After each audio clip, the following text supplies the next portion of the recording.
Donc bonjour tout le monde, moi je suis Julie Haddad, je suis chef de projet pour Fleurs d'Allège que je ne vous représenterai pas parce que je vois que globalement c'est les mêmes têtes que juste avant. Donc je suis la collègue de Stéphanie qui est intervenue sur la table ronde précédente et du coup moi mon rôle chez Fleurs d'Allège c'est de vendre les fleurs, de chercher les financements pour faire tourner ce chantier d'insertion puisque le modèle économique de l'insertion est assez spécifique et de faire tout ce qui est relations partenariales, communication.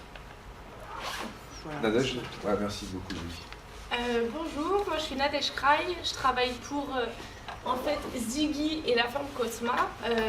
Pour vous parler brièvement du projet, Ziggy c'est une boutique de fleurs qui a été ouverte il y a 3 ans par Harmonie et Capucine qui sont présentes. C'est une boutique au centre de Marseille qui ne vend que de la fleur locale et de saison et des plantes locales aussi. Et en fait, il y a 1 an, on s'est regroupés. En fait, on a décidé de monter une ferme florale pour pouvoir avoir notre propre production à la boutique. Et voilà, on a répondu à un appel à projet il y a 1 an et demi. Et du coup, notre terrain est au nord de Marseille, périphérie de Marseille.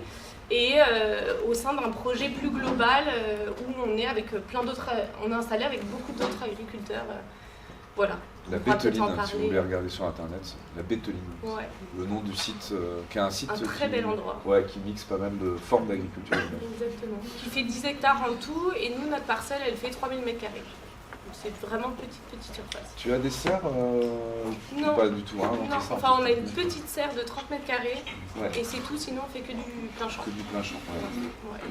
Alors peut-être toi Laurent, tu t'es déjà présenté, tu as déjà beaucoup parlé, mais peut-être que comme tu connais un peu, tu as une bonne vision peut-être du marché français quand même, on t'en a déjà beaucoup parlé tout à l'heure, mais ça serait bien en introduction de cette table ronde peut-être, sur les enjeux que tu vois sur la commercialisation aujourd'hui de la fleur coupée en France, avec cet enjeu qui nous intéresse, c'est ce lien à la ville. Est-ce que tu peux peut-être nous parler un peu de ça, et puis après on zoomera un petit peu plus finement sur chacun de vos structures. Alors, je suis toujours Laurent Ronco, toujours directeur d'Astrodor Méditerranée, donc station d'expérimentation qui produit de la fleur et qui en vend. C'est aussi pour ça que nous avons cet intérêt important de l'aspect commercialisation, qui est quand même la clé numéro 1 de la chose, hein, entre le résultat technique et le résultat positif, c'est la partie économique qui fait tout. Et donc, on a beaucoup réfléchi à la manière dont on pouvait commercialiser nos fleurs. Et il faut voir que nous, on est situé dans le Var avec une organisation des producteurs qui est assez intense, puisque nous avons une SICA marché aux fleurs, c'est-à-dire c'est une SICA qui a pour objectif de mettre sur le marché la totalité des productions des apporteurs. Donc la station est membre de cette SICA. Donc on a la possibilité d'apporter la totalité de nos fleurs sur la SICA marché aux fleurs. Et ensuite, sur cette SICA se trouvent des grossistes, des fleuristes, etc. Donc les acheteurs, et qui viennent faire leurs courses. Donc on est dans le cadre d'une mise en marché regroupée. Avec la SICA, il y a près de 400 apporteurs. Donc des petites entreprises, tout type de structure, des gens spécialisés ou non, qui apportent tout, et la SICA est chargée de regrouper. Alors, pour permettre ce regroupement, il y a bien sûr une notion de normalisation, et ensuite on peut attaquer des marchés de gros, parce qu'on a du volume, on a de la diversité, etc. On a aussi été, en tant qu'entreprise de production, contraint d'essayer de vendre des produits qui ne rentraient pas dans cette normalisation-là. Et donc on a développé aussi des marchés vers des fleuristes, vers du local, une vente locale, ou carrément un autre système de vente qui est le producteur qui expédie lui-même sur Rungis et qui vend avec un grossiste qui vend ses produits. Et il faut savoir que produire c'est une chose, mais il ne faut pas oublier que la clé finale c'est la vente. Et qu'on produit pour vendre et non l'inverse. On produit pour vendre et donc on produit en fonction de son schéma de commercialisation. Et ça, c'est un truc important. Nous, dans le Sud, le schéma de commercialisation, il est simple. J'apporte à la SICA, c'est plus ou moins bien vendu. Et donc, on a des gens qui sont chargés de la commercialisation pour nous.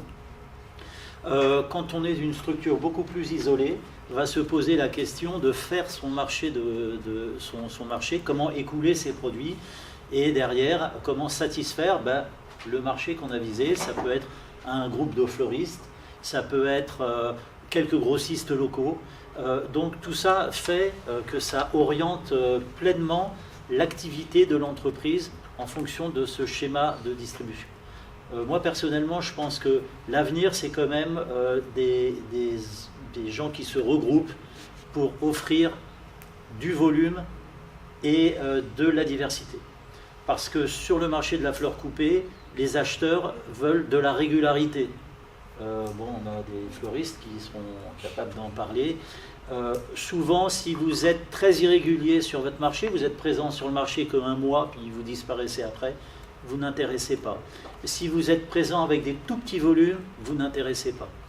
Et la force des grandes zones de production, c'est d'être capable d'apporter, que ce soit par des regroupements ou non, des volumes réguliers, des produits sur des calendriers fixés et avec des qualités connues. C'est ce qui fait la force de zones de production comme San Remo, comme le bassin de Naples, comme les grandes coopératives espagnoles.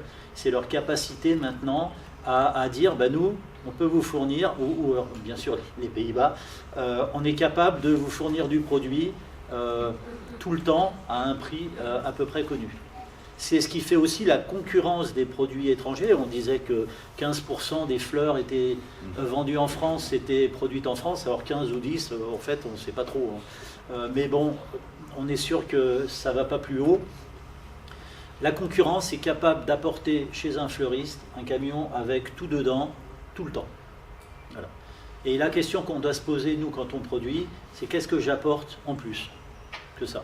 Qu'est-ce que je suis capable d'apporter à mon acheteur qui ne trouvera pas dans ce camion hollandais qui, ne me demandez pas comment il fait, est capable d'apporter tout, partout, à des prix inférieurs à nos prix de production. Voilà. Ça, c'est la clé de la commercialisation. C'est que tu ne parles pas du marché hollandais, l'Asmir, qui concentre l'intégralité des fleurs coupées du monde, et c'est aussi ça qui fait que... Alors, en fait, cette structuration, ce groupement, les Hollandais, en plus d'être des grands producteurs, sont avant tout des grands commerçants. C'est ce qui a toujours fait la force des Pays-Bas. Et la force de la Hollande, quand on dit les fleurs viennent de Hollande, c'est pas vrai, elles viennent pas toutes de Hollande.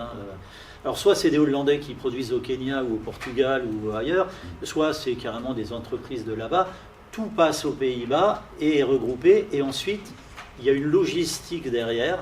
Il ne faut pas oublier la logistique, c'est très important. Produire c'est bien, mais si on est dans un endroit isolé, qu'on n'est pas capable d'envoyer nos fleurs ailleurs, ça ne passe pas. Le Var a un défaut. Le Var est capable de fournir très facilement jusqu'à Lyon, jusqu'à Paris, mais envoyer une fleur du Var pour aller à Rennes, il faut passer par les Pays-Bas.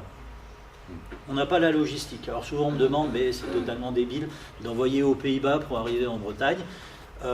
En matière de commerce, la ligne droite, c'est pas la plus simple et la plus économique. Voilà. Un peu comme dans l'espace, pour aller d'un point A à un point B, on peut aller faire un tour et passer par ailleurs. Cet aspect logistique est primordial, sauf à dire je produis pour vendre en local. C'est les démarches que nous avons ici. Et la question, c'est est-ce que je satisfais assez le local? Est-ce que j'ai les gammes suffisantes et les volumes suffisants? Et est-ce que je satisfais assez de producteurs? Est-ce que ce marché-là est assez gros pour un grand volume de producteurs? C'est peut-être là l'exemple de Nadège. On va peut-être commencer par Nadège et puis après Julie. Sur le fonctionnement, le lien étroit que vous avez avec les fleuristes. Entre boutique et production. Tu peux nous montrer, c'est un modèle un peu innovant, un peu disruptif, je pense aussi. C'est vrai. Nous, après, dans le projet, on n'a pas du tout pour vocation de produire entièrement toutes les fleurs pour la boutique. On travaille avec des super producteurs qui font justement de la fleur de qualité, et on serait incapable de faire la même chose avec les producteurs varois. Et donc, du coup, nous, on va chercher des spécificités, des fleurs qu'on ne voit pas ailleurs, qui n'est pas proposée par ces producteurs-là, ou des couleurs différentes, ou des variétés qui sont très sensibles au transport. Et comme nous, en fait, le lieu de production, il est à 9 km de la boutique. On peut se permettre de faire quand même de la fleurette ou des choses qu'on ne trouve pas ailleurs. Est-ce que je réponds à la question? Est-ce que tu peux raconter, parce que toi tu es salarié oui, exactement. d'une entreprise de fleuristes en fait. Donc Est-ce que tu peux décortiquer un petit peu ça, l'origine peut-être de ça, comment c'est arrivé? Oui, donc l'origine, c'est la boutique qui a été créée il y a 3 ans. Et en fait, nous, on s'est rencontrés avec les filles parce que moi, j'ai produit, j'avais un terrain à l'époque et donc du coup, les filles m'achetaient des fleurs. Et on s'est dit, en fait, on a envie un peu de monter le projet un peu de A à Z. En fait, on a envie de produire nos propres fleurs. Ça a totalement du sens pour conscientiser en plus notre clientèle. Et du coup, on s'est dit, allez, on a répondu à l'appel au projet. Et donc aujourd'hui, Ziggy, l'entité Ziggy, c'est parce que c'est en gros une SARL à objet mix. Et maintenant, on peut être agricultrice, on n'a pas de statut, mais on a le droit de produire. Et donc c'est une petite partie de cette entité de fleuristes. Je ne sais pas si c'est clair. Il y a combien de boutiques par exemple à Marseille de fleurs fleuristes? Aucune idée. De Ziggy. Ziggy, ouais, une seule. Une seule. Ouais, Voilà, donc c'est une seule boutique qui arrive à écouler une partie de ta production. Oui, en fait tout ce qu'on produit va à la boutique. Dans la boutique directement. Oui, et on essaie quand même en période un peu forte de production, type juin, juillet, on essaie quand même de livrer des fleuristes partenaires qui sont aussi engagés dans la flore locale. D'accord. Ouais. Est-ce que tu peux peut-être parler de ces autres boutiques, ces autres fleuristes? Quels sont leurs profils? Qu'est-ce qui fait, en fait, la question de fond, c'est qu'est-ce qui fait qu'ils ont envie d'aller vers une fleur locale plutôt qu'une fleur que décortiquée, peut-être Laurent un peu plus standardisée, qui répond à des C'est leur conviction de base. Ça, c'est vraiment... nous, on ne touche pas les fleuristes dits un peu traditionnels. Enfin, c'est vraiment des gens qui veulent vendre du français ou du local, parce qu'on a aussi quand même un peu de fleurs du nord de l'Italie. Et eux, c'est leur conviction, ils se battent pour ça. Et en fait, nous, si on arrive avec de la fleur faite à Marseille, ils veulent tout nous acheter, quoi. D'accord. Vraiment, la demande, l'offre est très faible et la demande est très forte. Je parle pour Marseille et ses environs. Ouais. Et je trouvais le lien avec la pâtisserie fine, après je trouvais assez intéressant tout à l'heure de dire finalement certains clients, en tout cas urbains, cherchent aussi une qualité particulière. Ouais. Est-ce que tu es d'accord avec ce point de vue-là Oui. Aussi? Oui. On essaie de faire, on essaie de faire quand même de la qualité. On ne veut pas vendre des trucs qui sont à moitié, qui vont tenir 2 jours. Ou alors, la fleur fragile, on va l'utiliser pour de l'événementiel, parce qu'on fait aussi beaucoup d'événements, de scénographie, de mariage, etc. Et donc, du coup, ce qui tient bien va aller en boutique, parce que oui, on est des fleuristes, on a un calibre et on a quand même il faut qu'on vende de la qualité, ça c'est sûr, on ne veut pas baisser là-dessus. Mais des choses un peu plus sensibles, un peu plus courtes, on va le passer sur d'autres choses. D'accord. Okay. Donc on a très peu de pertes finalement, tout ce qu'on coupe est vendu quasi directement. Et les prix sont similaires à ceux que pratiquent des producteurs varois ou... Ouais, on essaie. Okay. Pas parce que juste comme on est fleuriste et qu'on va toutes les semaines dans le Var, on a conscience des prix, des fleurs, des fluctuations, et nous on essaie vraiment de s'aligner avec ces prix-là. Ouais. Et toi alors Julie, est-ce que tu peux nous parler un petit peu justement de tes clients déjà, et puis peut-être de la caractéristique que tu amènes par rapport à des clients, à des fournisseurs qui sont plus hollandais, internationaux? C'est quoi l'originalité aussi de tes produits? Ouais. Du coup, pour refaire un petit topo rapide sur l'outil de production et le circuit de commercialisation de fleurs d'allage, du coup en outil de prod, on a 2 sites, on produit sur 7000 m² de surface, on arrive à sortir 150 000 tiges par an et on a plus de 150 variétés de fleurs différentes. En termes de commercialisation des fleurs, déjà sur notre chiffre d'affaires, 80% c'est de la vente de fleurs et on a 20% autres, type atelier, team building, visite du site. Et du coup, sur les 80% de vente de fleurs coupées, on a une petite part où c'est de la fleur séchée, qu'on fait plutôt en hiver pour remplacer la fleur fraîche qu'on n'a pas. Et donc principalement en fleurs fraîches. 70% on en vend sous format de bottes aux fleuristes du territoire Paris intramuros plus petite couronne. On est vraiment sur du ultra local, on est entre 10 et 15 km en moyenne entre la ferme et les clients fleuristes. Et on fait aussi 30% de bouquets, donc qu'on va vendre à des AMAP qui sont partenaires, à des collectivités, à des entreprises et à des particuliers qui peuvent venir chercher leurs bouquets directement sur la ferme.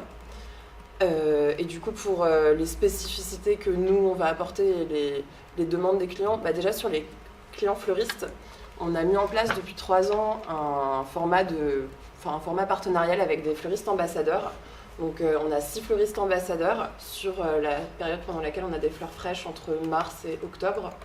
Et du coup, ces fleuristes-là s'engagent en fait à acheter pour 200 à 300 euros de fleurs par semaine chez Fleurs d'Alage. Donc nous, ça nous permet de savoir en fait en amont à qui on va commercialiser les fleurs et du coup d'éviter qu'il y ait un temps de latence entre le moment où la fleur est bonne à récolter et le moment où on la vend, parce que du coup il s'agit de quelques jours.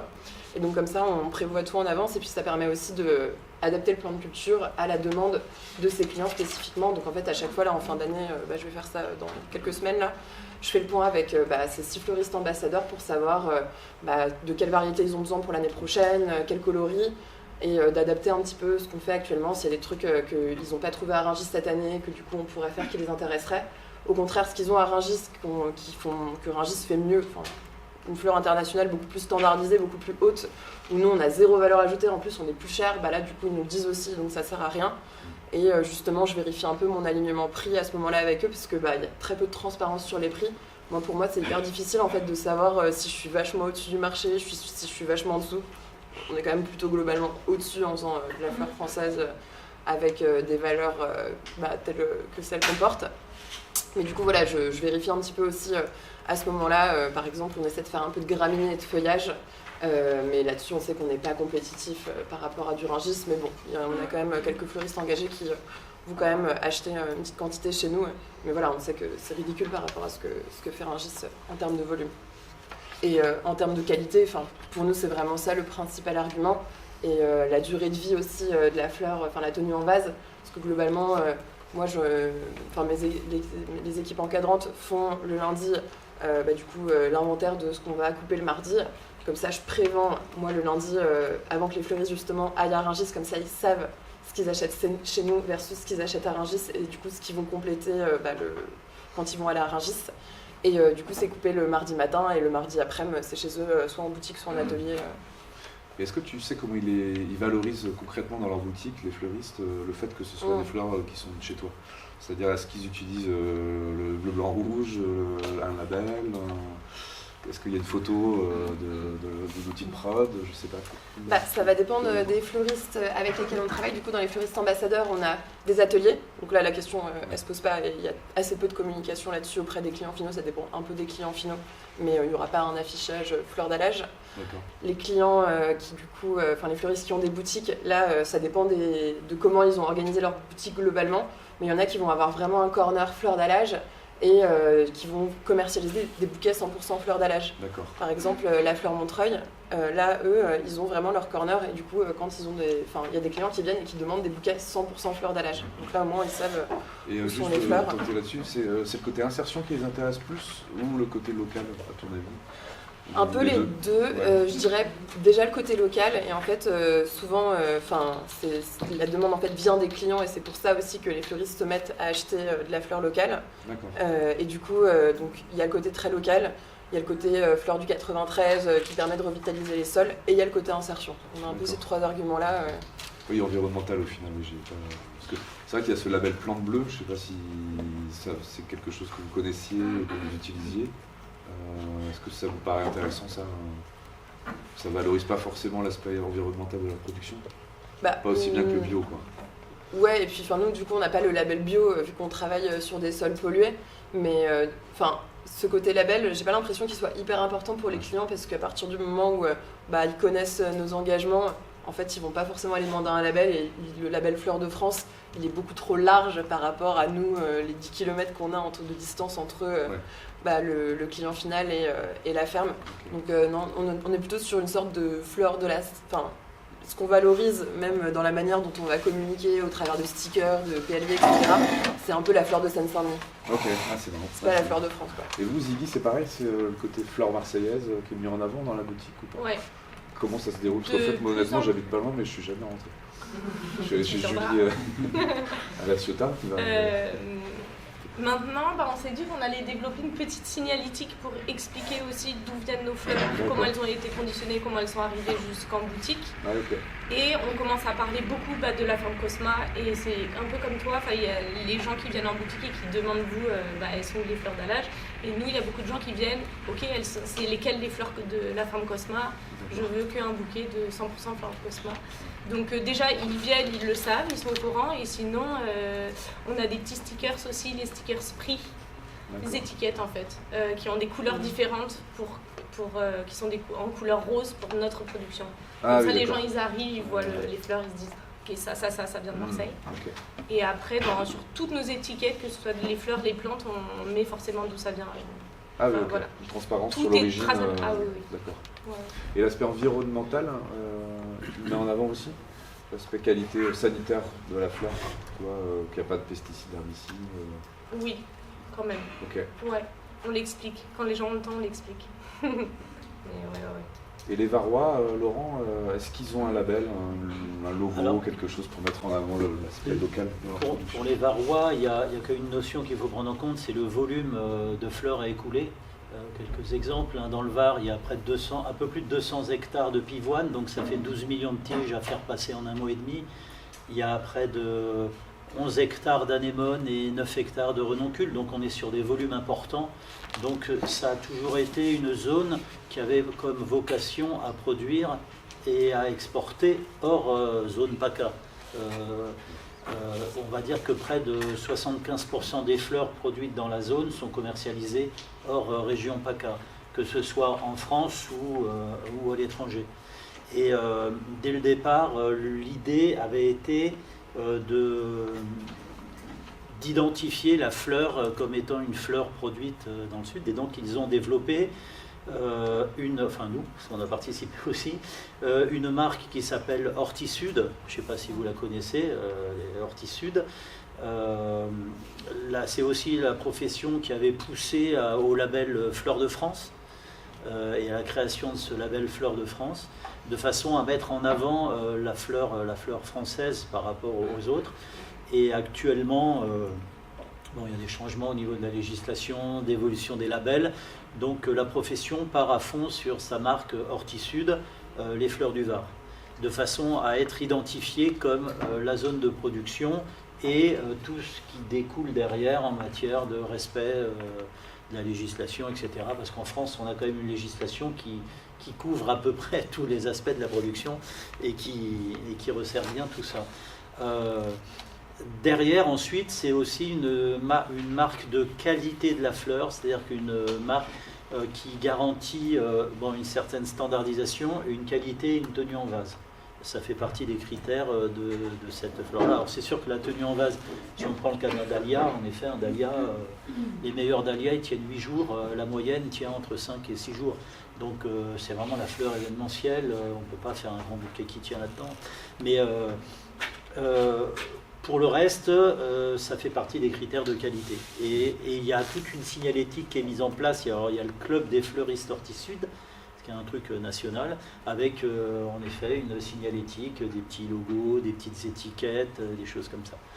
Ensuite, ça repose beaucoup sur la volonté des fleuristes de mettre en avant cette particularité des fleurs. Et de respecter aussi que les étiquettes fleurs du Var restent bien sur les pots de fleurs venant du Var.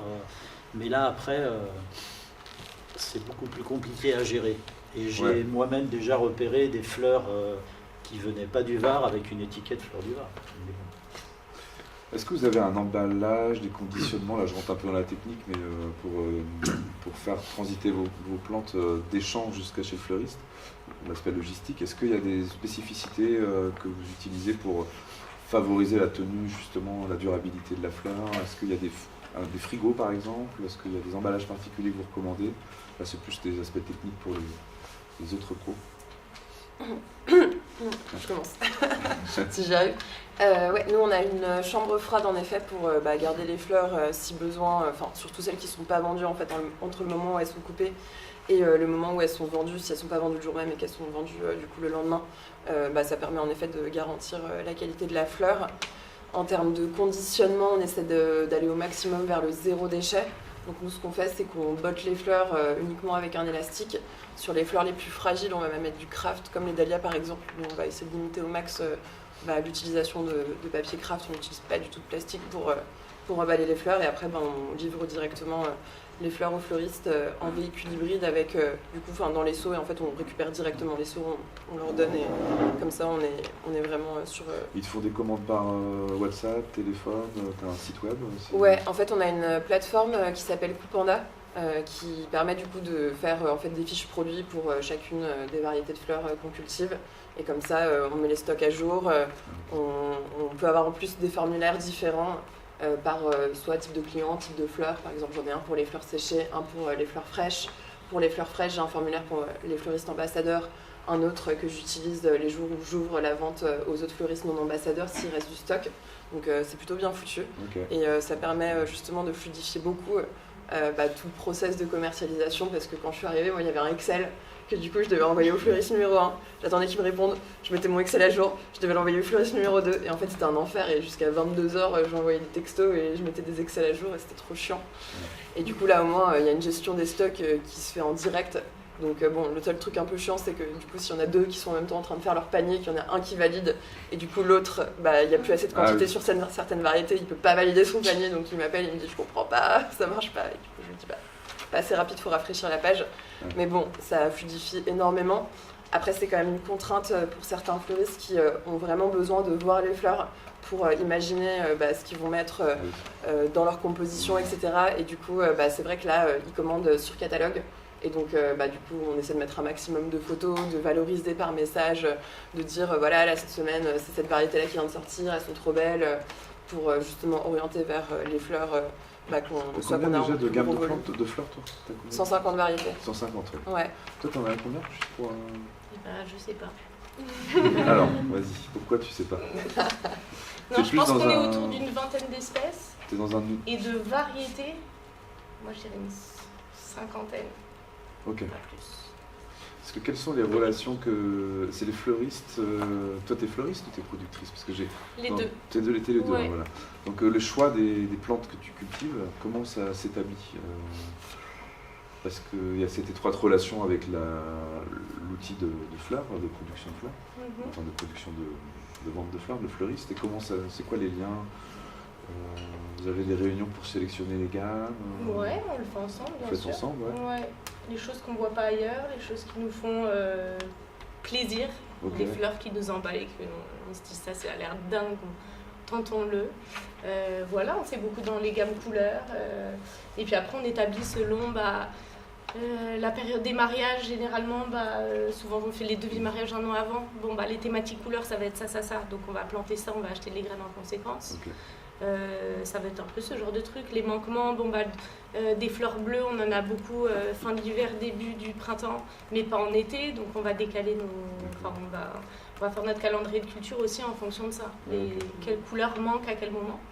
Et voilà, les variétés, c'est vraiment ce qui nous fait vibrer, quoi. Enfin, ce qui nous plaît. Et il y a un lien direct entre la boutique de fleuriste et la production en termes de flux de plantes.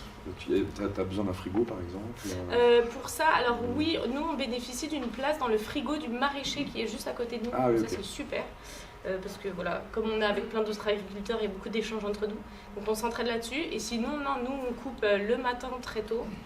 Et ça part à la boutique dans la journée. Dans la journée, d'accord. Ouais. Okay. Donc c'est un aspect très frais, très... Oui. Il n'y a pas eu de stockage Non. Ou stockage, c'est une pas nuit max en frigo. Et c'est en voiture que tu transportes ça dans Marseille? Okay. Ouais. À propos de cet aspect packaging, est-ce que tu as des recommandations, des choses qui ont été testées à la station qui marchent mieux? Alors tout ce qui est optimiser le stockage, qualité des fleurs, ça remonte à beaucoup d'années, puisque c'était déjà à l'époque de l'ancien institut CNIH qui avait beaucoup travaillé le côté qualité de la fleur et comment maintenir la fleur dans des meilleures conditions. Et c'est vrai que ce qui était préconisé, c'est la traditionnelle chaîne de l'eau, chaîne du froid. C'est-à-dire que quand on coupe une fleur, il faut qu'elle reboive assez rapidement. Et quand on la met au froid, on bloque le métabolisme et ça permet de garder de la durée de vie sur la fleur. Parce que la fleur, c'est un organe amputé de sa source d'énergie. Donc elle doit vivre avec l'énergie qu'il y a dans la tige. Et si on consomme tout les 3 premiers jours, il n'en reste plus pour la suite. Et si on a une qualité de tige mauvaise, il n'y a pas assez d'énergie et la fleur ne peut jamais se développer comme il faut. Donc c'est en ça, sur un organe avec des ressources réduites. Donc chaîne de l'eau, chaîne du froid permet un bon fonctionnement, éviter de déshydrater et ensuite d'éviter de consommer de l'énergie pour rien, de façon à ce que l'énergie soit chez le client pour que la fleur s'ouvre. C'est pour ça aussi qu'il y a des stades de récolte, parce qu'on sait qu'à certains stades ça ne va pas s'ouvrir, à certains stades ça va être explosif et derrière il n'y aura pas la tenue. Donc tout ça a été beaucoup étudié et dans la charte de qualité Horti-Sud, c'est respecté, chaîne de l'eau, chaîne du froid. Alors quelquefois ça peut être un peu discuté, on voit que l'Italie est capable d'envoyer des anémones et renoncules en carton, donc à sec.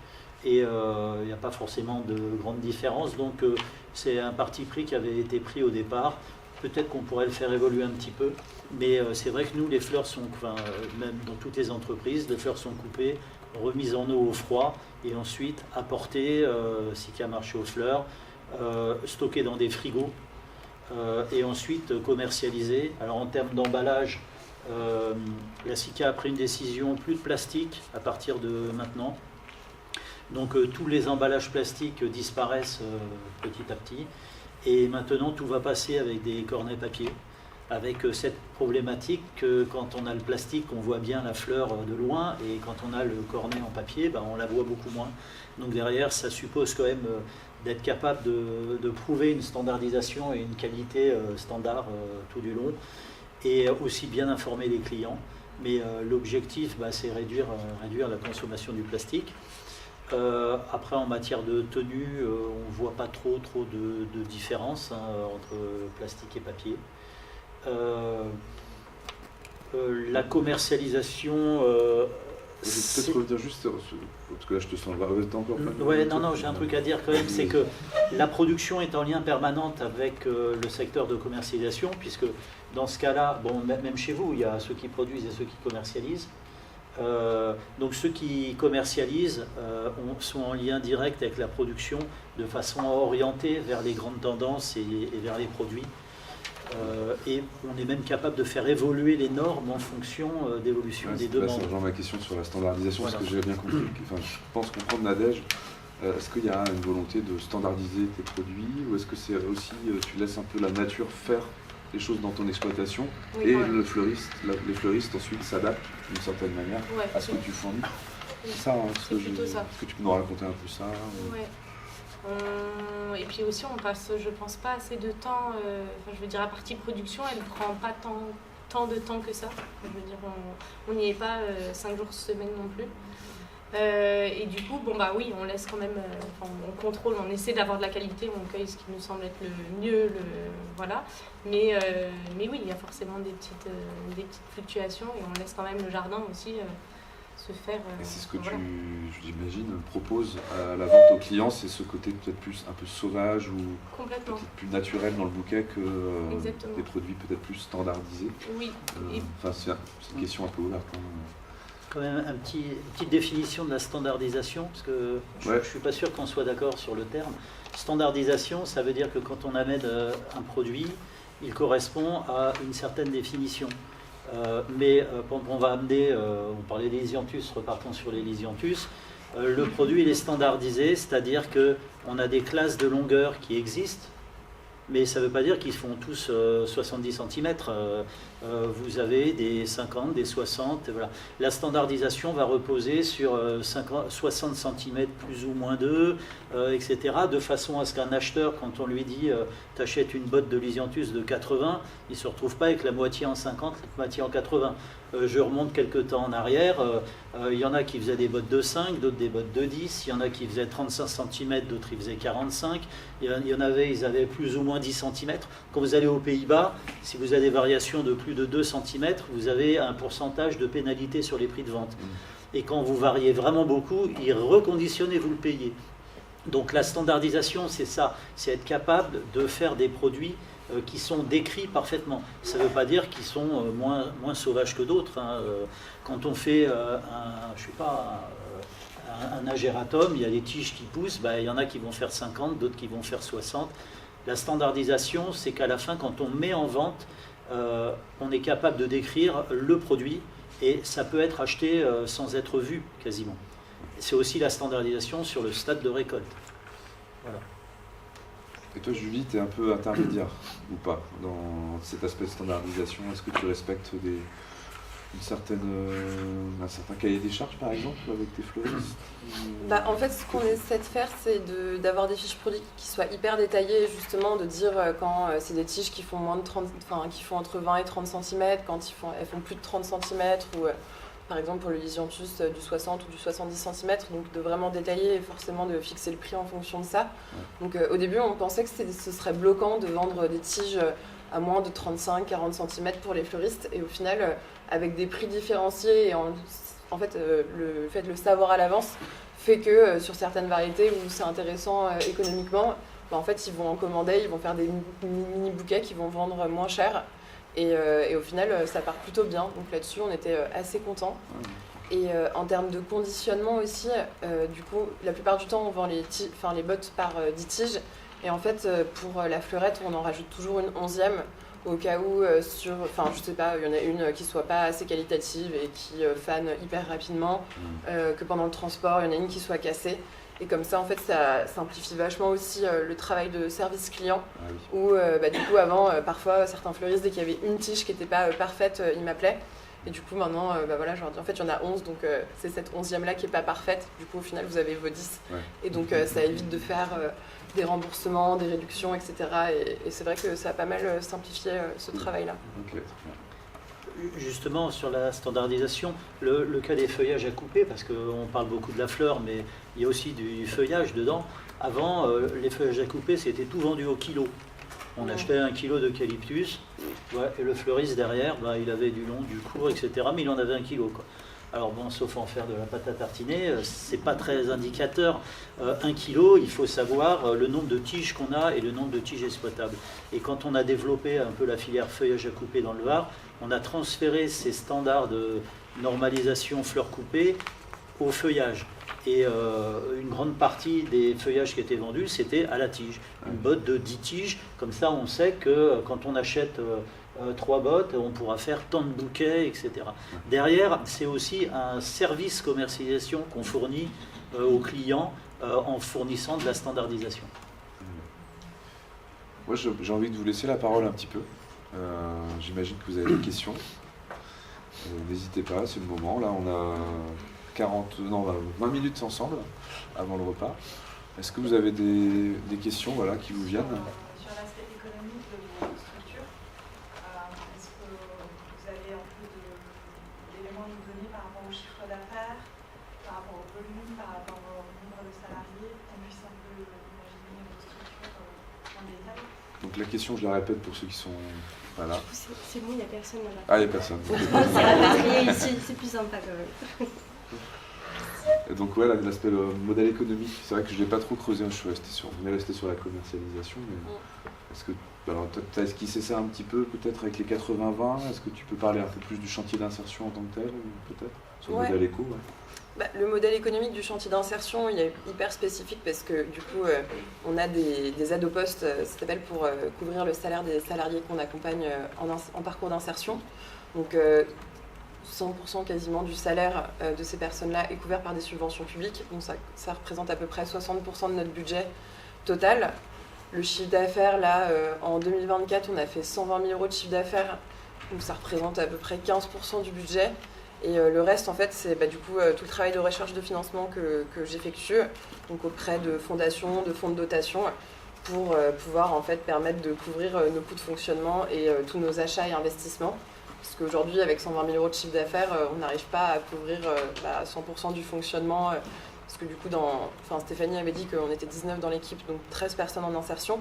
Donc ça fait quand même un certain nombre de salaires de permanents à couvrir qui sont du coup en lien avec l'insertion, qui est de l'encadrement technique, de l'accompagnement socio-professionnel. Donc ça représente 4 personnes déjà. Et du coup, il y a Stéphanie qui coordonne toute la production, moi-même qui fait ce travail-là de vente et de recherche de produits globalement. Et on a un livreur qui fait partie de l'équipe, donc qui est salarié. Du coup, c'est pas avec 120 000 € de chiffre d'affaires qu'on arrive à financer tous ces salaires-là. Et donc ce travail-là de recherche de financement aujourd'hui, il est hyper nécessaire.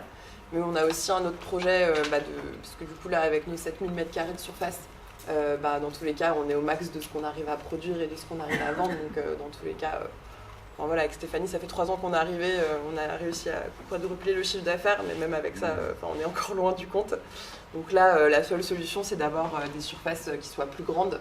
Et aussi, c'est un peu aberrant pour des horticulteurs qui ne sont pas dans le modèle insertion d'être 19 sur cette 1000 m² en fait. C'est aussi ça le problème.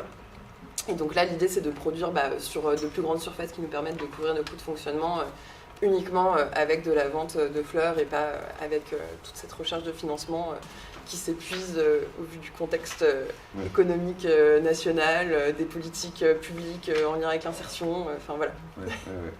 Il y a nécessité de faire ça aujourd'hui, quoi. Et toi, Nadège, tu peux nous en dire un petit peu plus sur le modèle éco, le lien fleuriste entre la fleuriste et la production? Ouais, nous les chiffres sont vraiment rikiki par rapport à toi. Mais là, on est quasi à 10 000 € de chiffre d'affaires de cette première saison, c'est-à-dire qu'on a commencé à vendre les premières fleurs début juin. Donc c'est sur 4 mois de production. Encore une fois, c'est tout petit là, vraiment exploité.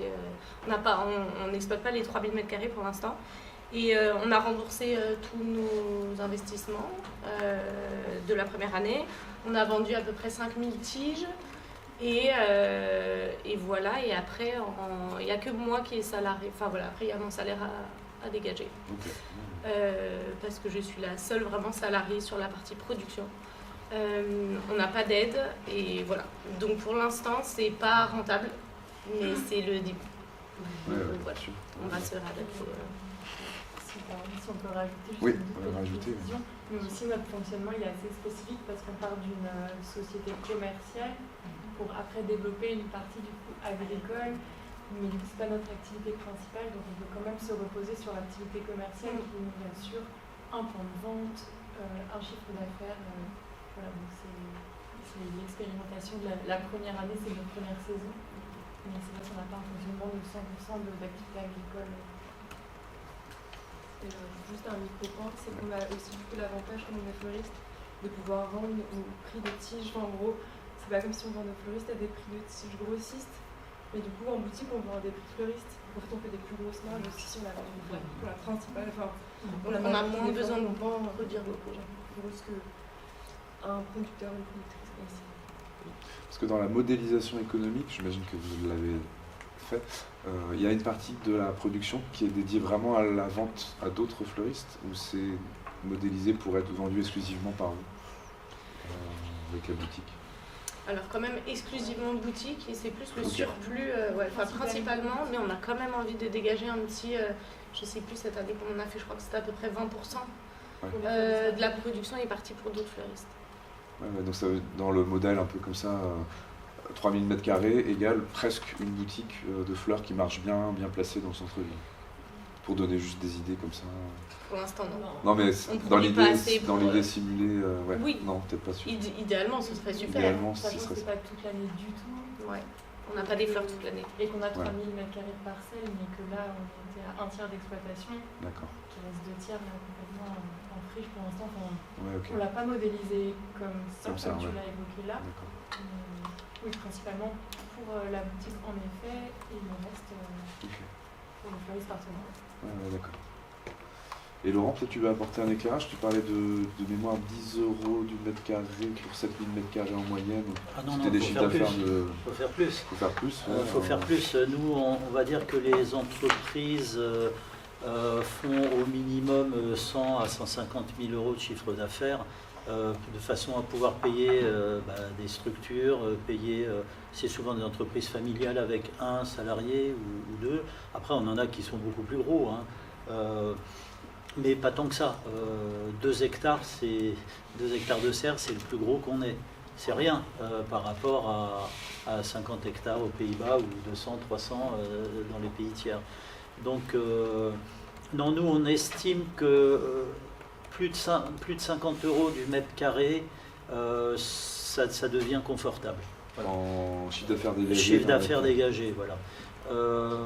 En dessous, ça peut être un peu compliqué parce qu'il faut aussi imaginer derrière les investissements, les évolutions de la structure, et puis quelquefois Enfin voilà, et puis ça dépend aussi le salaire qu'on veut se verser, hein, mais en général on vise toujours, l'idée c'est de bien vivre.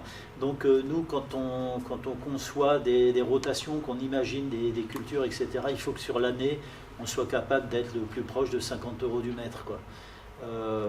En dessous, bah, c'est vrai que ça fait une entreprise qui n'est pas hyper Dans le modèle varois. Dans le modèle varois, avec des entreprises qui ne vivent que de la vente sur le marché, et sur le marché professionnel.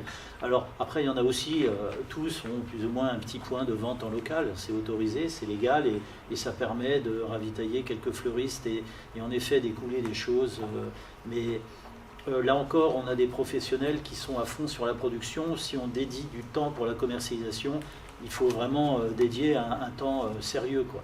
Et après, bah, on a des entreprises qui font production et vente sur les marchés. C'est à peu près au moins 50-50 en matière de temps. Avec des problématiques quand on est sur des cultures par à-coup. Ben, quand il faut récolter et on peut rater les marchés. Voilà. Ou alors on perd du matériel. Donc c'est quand même assez compliqué à gérer. La formule idéale, c'est quand même de réussir à dissocier une personne qui vend, une personne qui produit. Là c'est génial. Comme ça permet d'être présent tout le temps, quoi. Voilà. Mais oui, nous en général, on vise du 50 € du mètre. Enfin, il y en a qui font plus, hein, je vous le garantis. Il y en a. Bon, on peut bien vivre en faisant de la fleur coupée, je ne veux faire peur à personne. Mais on peut aussi se ramasser à 10 € du mètre. Ouais. Non, mais sauf à avoir des très grandes surfaces. Ouais. Mais à ce moment-là, c'est plus le même schéma. Nous, dans le Var, 7000 m², c'est la moyenne, quoi. Ouais. Mais 7000 m², c'est pas en milieu urbain quelque chose d'inatteignable. Non, tout à fait. Ouais. Tout à fait. C'est une belle parcelle. Mais... Surtout qu'on est sur des milieux urbains en fait, qui ont colonisé l'agricole. Hein. Parce que certes, on est en milieu urbain, mais c'est des terres agricoles. Si vous devez louer au prix des terres urbaines, non. Non. Enfin, surtout chez nous, vous allez ailleurs. Ça répond à la question? Est-ce que vous avez d'autres questions? J'espère que oui. Florence, toujours? Je suis désolée, j'ai quelques questions. L'histoire de la SICA, c'est propre donc au Var. Est-ce qu'il existe d'autres types SICA ailleurs dans d'autres régions de France? Oui. Alors, il existe des SICA en Bretagne, il y a des SICA, c'est SICA légumes ou des SICA pépinières, et je crois que les SICA pépinières avaient une époque un volet fleurs coupées, à l'époque où il y avait des producteurs qui avaient de la fleur coupée. Hein. La Bretagne était une zone de production de roses importante. Là, actuellement, tout le monde a abandonné pour des raisons économiques. Mais alors, c'était des SICA avec des fonctionnements un peu différents, plus des SICA coopératifs, c'est-à-dire que c'est la SICA qui achète et qui ensuite revend. Alors que sur hier, la SICA, elle est juste là pour mettre en marché. Jamais elle ne possède le produit. Et pour le coup, c'est les producteurs qui fixent leur prix? Alors non, non, c'est là où c'est... Voilà. On est sur le secteur fleurs coupées, donc vous apportez au marché, vous mettez en vente et on vous dit ensuite si ça s'est vendu et combien. Voilà. Ce qui fait qu'on peut avoir des fluctuations assez variables et c'est là où les démarches de commercialisation ont varié. Avant, c'était marche de gré à gré, vente au carreau. Ensuite, quand il y a des gros volumes, la vente au carreau, ça passe pas trop. On est passé aux enchères dégressives, ce qu'on appelle... vous connaissez les cadrans, vente au cadran, donc enchères dégressives. Ça fonctionne encore beaucoup à la SICA, mais on essaye, et c'est pareil aux Pays-Bas, de plus en plus on va vers des marchés à terme, c'est-à-dire des prix fixés sur des volumes fixés sur des périodes. Ça donne de la stabilité à tout le monde, et ça c'est important. Parce que c'est vrai qu'au cadran, un coup vous allez vendre votre fleur 5 €, un coup vous allez la vendre 20 centimes, et puis quelquefois vous n'allez pas la vendre non plus. Donc c'est un peu compliqué. Ce qu'il faut, c'est que tout le monde ait une visibilité dans la commercialisation, l'acheteur comme le vendeur. Donc de plus en plus, on essaye de développer les marchés à terme de façon à être sûr d'écouler les produits. Et derrière, ça permet aussi des planifications de production. C'est ça qui est intéressant. Avec donc un point de vente en local, mais aussi la possibilité d'acheter sur Internet, parce que ces enchères, ces cadrans sont aussi accessibles à distance. Et on peut aussi, ce qu'ils appellent les webshops. Vous avez les produits standards et puis vous pouvez l'acheter. Voilà, moi je commande tant de trucs comme ça. C'est là où la normalisation est importante parce qu'on peut acheter à distance. Et de plus en plus, la facilité d'achat à distance, hein, c'est ce que tu as développé là, fluidifie les flux. Ils peuvent aussi simplifier. On peut très bien avoir un grossiste qui est situé à Paris, qui fait juste ses commandes sur hier et qui se fait livrer. Voilà, on n'est plus obligé d'aller ailleurs, venir appuyer sur le cadran pour voir les fleurs. Une autre question peut-être? Mais c'est particulièrement intéressé, c'était pour Julie, savoir si tu as parlé du fleuriste à Montreuil qui est un journée de fleurs. Est-ce que tu peux éliminer juste d'autres points de vente où on peut trouver des fleurs Ouais, du coup dans les fleuristes ambassadeurs, il n'y en a pas tant qui ont des boutiques, il y en a 3 qui ont des boutiques. Du coup il y a la Fleur Montreuil, Girls and Roses à Madeleine et les jumeaux fleuristes au Pré Saint-Gervais. Ok. Et après c'est des ateliers, ou c'est du B2B. Clémentine, tu avais une question? Peut-être pour compléter, est-ce que les fleuristes ambassadeurs, ils sont aussi en lien avec d'autres producteurs locaux, type la ferme florale urbaine qu'on a vue tout à l'heure? En fait, je me pose derrière la question, est-ce qu'il y a possibilité, est-ce qu'il y a une envie aussi de complémentarité entre les producteurs locaux et de créer des plateformes, entre guillemets, concurrentielles par rapport à Rungis? Ouais, et je finis la question de Lucie. Il y a aussi Bourgeon, dans le centre de Paris, pas très loin de Madeleine. Et du coup, ouais, carrément, ces fleuristes ambassadeurs, ils se fournissent clairement pas à 100% chez nous parce qu'il n'y a pas les volumes pour. Et je pense que même si on a plus de 150 variétés, il y a des choses qu'ils ne trouvent pas chez nous, qu'ils trouvent chez les autres. Des producteurs locaux en Ile-de-France, il n'y en a pas tant que ça. Du coup, on ne peut même pas parler de concurrence. Enfin, franchement, il y a un marché qui est monstrueux. Et par rapport à la structuration, nous, on aimerait bien en fait, créer une structuration, commencer à porter ce projet-là, mais faire ça en coopérative avec d'autres producteurs. Et du coup, c'est l'idée qu'on a développée il y a à peu près 5 ans de créer une bourse locale aux fleurs locales, qui serait une sorte d'alternative à Rungis avec uniquement de la fleur locale. Et du coup, sous forme de coopérative avec des producteurs d'Île-de-France et régions limitrophes qui puissent du coup venir vendre leurs fleurs à un endroit et les fleuristes viennent à cet endroit pour acheter les fleurs. Comme ça évite tous les problèmes de je vois pas mes fleurs, du coup je sais pas trop composer mon truc, faut que j'aille en tant que fleuriste m'approvisionner chez différentes personnes et en fait ça complexifie vachement toute la logistique d'achat et aussi en termes de conditions de bien-être. Les producteurs, je pense qu'il y en a beaucoup qui aimeraient plus se concentrer sur l'aspect prod et pas sur l'aspect commercialisation. Du coup, voilà, de pouvoir déléguer un peu ça et d'être en confiance avec ce truc et de le co-créer en fait ensemble, ça serait vraiment chouette. Et pour les fleuristes, moi je vous admire, fleuristes, je sais pas comment vous faites pour la nuit aller acheter à Rungis et puis le jour vendre dans vos boutiques, je comprends pas quand est-ce que vous dormez. Et du coup, voilà, pour pouvoir, peut-être en horaire décalé pour éviter les embouteillages du périph' et compagnie, mais de ne pas acheter ses fleurs à 3h du mat et puis après d'être en boutique jusqu'à 19h en fait. Donc voilà, on a ce projet-là qu'on est en train de... On commence une étude de faisabilité là pour vraiment imaginer ce truc plus concrètement qu'on a en tête depuis 5 ans mais qu'on n'a rien en fait lancé là tout de suite. Et du coup, d'ici décembre, on aimerait bien, on va travailler à une sorte de questionnaire qui serait une sorte d'appel à manifestation d'intérêt pour les fleuristes et producteurs du territoire, pour savoir un peu déjà qui serait intéressé, quels sont les besoins, c'est quoi un peu les conditions qui font qu'ils viendraient ou qu'ils ne viendraient pas du tout, ou en tout cas qu'il faudrait qu'on co-construise ensemble pour justement commencer à réfléchir à un atelier de co-construction où en fait on se regroupe et on discute de tout ça ensemble. Et du coup Félix, il faut qu'on en parle. Alors la FOP peut servir aussi si jamais. Oui, carrément. Et du coup, je continue. Là, je fais juste bureau d'AFOP. T'as complètement raison, je continue à tirer mon fil. Ça peut être un des rôles. Ouais, et ça du coup, je de voulais justement solliciter plusieurs partenaires là-dessus, dont la FOP et dont le collectif de la fleur française, évidemment, où on relayerait ce type d'appel à manifestation d'intérêt. Et dans le cadre d'un PTCE peut-être? Par exemple. Non, mais carrément, en plus, on fait partie d'un PTCE à l'âge, donc ouais, on connaît bien ces modèles-là. Et... Mais il faut y aller vite. Mais on pourrait aussi, je pense, aller même en amont au niveau des formations, je trouve incroyable que les formations de fleuristes et les formations de producteurs de fleurs ne se croisent jamais exactement comme les formations d'agriculteurs maraîchers et les formations de chefs cuisiniers ne se croisent jamais. C'est des ministères, là je pense que c'est des ministères différents. Mais voilà, il faut aussi remonter à ça. Et en introduction de votre truc, là, de votre questionnaire, mettez tous les articles sur les problèmes de cancer et de problèmes de mortalité très importante chez les fleuristes, quand même qui sont peu connus, on met un beau couvercle là-dessus. Il faut informer aussi les fleuristes de ça. Et bien sûr les producteurs. Ouais, carrément. Éduquer quoi. Éduquer. En fait, c'est ce que je disais en introduction.